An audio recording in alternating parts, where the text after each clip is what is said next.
Hey guys, Nikki Davis here with the Colorado Group brokered by eXp Realty.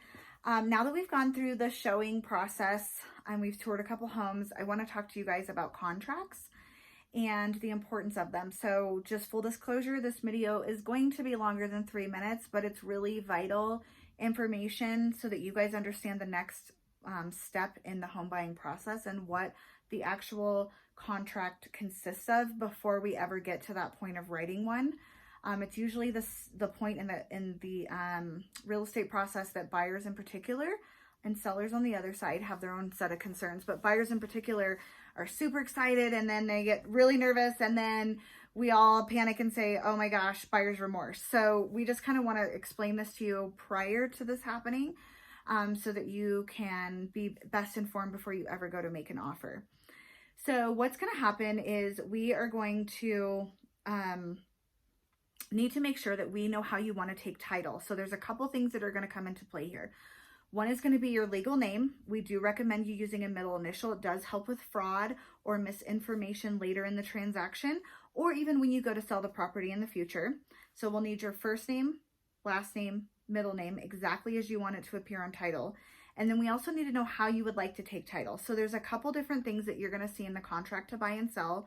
One is going to be in severalty. So if you're the only person taking title, that would be what you would want to select. One is going to be joint tenants, and one is going to be tenants in common.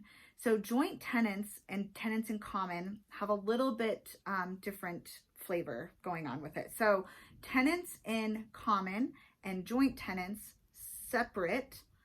And the reason for that is joint tenants mean that you are going to have the right of survivorship.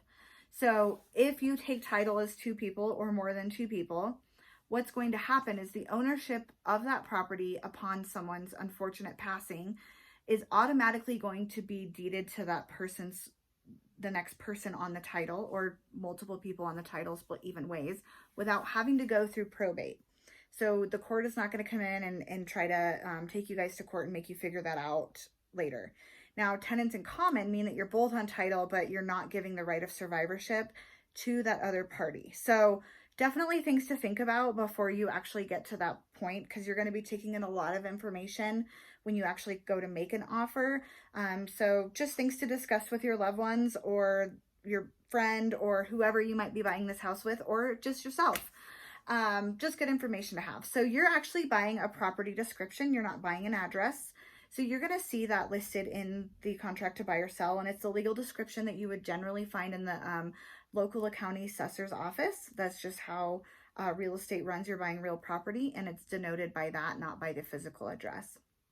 Other things that we're going to want to consider are dates and deadlines.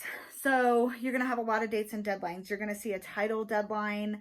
You're going to see a title objection deadline. What title is going to do for you guys is going to make sure that it's clear of any liens on the property or anything that would cloud title or anything that could come back and hurt your property purchase later from a financial standpoint. So, or arguably ownership.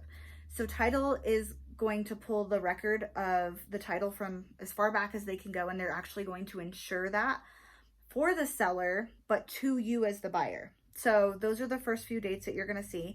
You're also going to see some other key dates like inspection.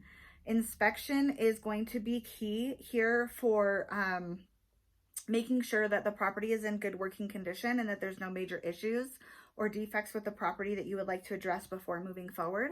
And that is another part where we go back into negotiation. There'll be a separate video specific to inspection, but you will see those dates and deadlines on there. The other major dates and deadlines to really pay attention to are going to be your earnest money deposit. Whatever the earnest money was listed in the MLS listing, generally it's 1% of the purchase price. Sometimes it can be more. It just depends on what the seller's requesting. You actually will need to make sure that you can meet that date and deadline and turn it into title.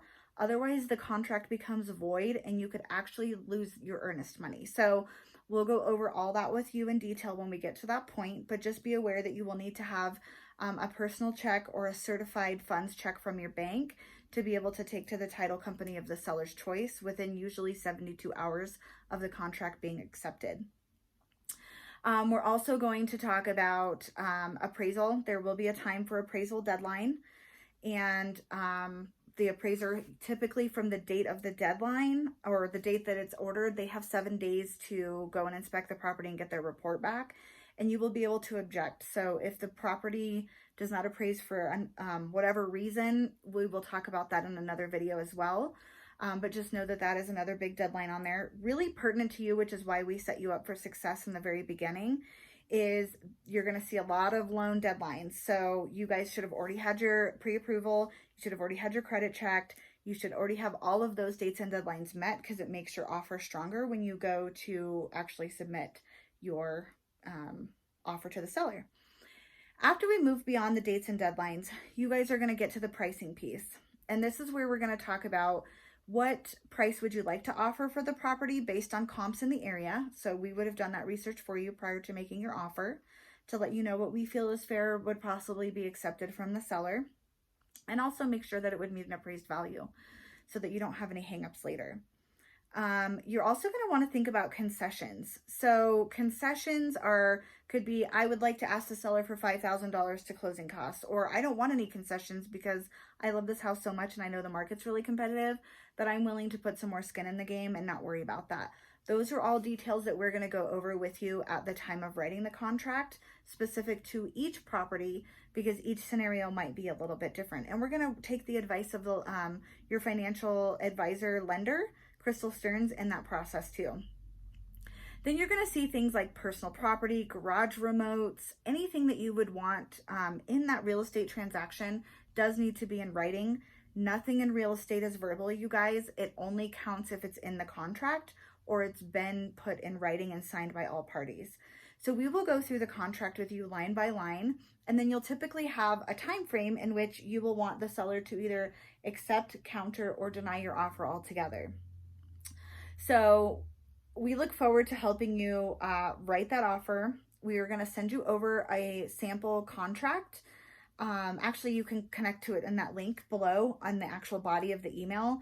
And that way you can get familiar with the points that we just noted before your contract offer ever comes. So thank you so much for taking the time to listen to a little bit longer video, but it is important. It is a lot. The next couple videos that you're going to see from us are also related to the contract, but we're going to dive a little bit deeper into inspection. What is it and what do you ask for? And we're also going to talk about appraisal, closing, and your buyer's net sheet. So if you have any questions about the contract after you download it and read through it, please, please, please give us a call, shoot us a text, make us a video back, email us, whatever you need to do to make contact, and we are more than happy to help answer your questions so that when the time does come to make your offer, you feel very confident and secure that you're making the best choice for you and your financial future. Thanks so much, and make it a great day.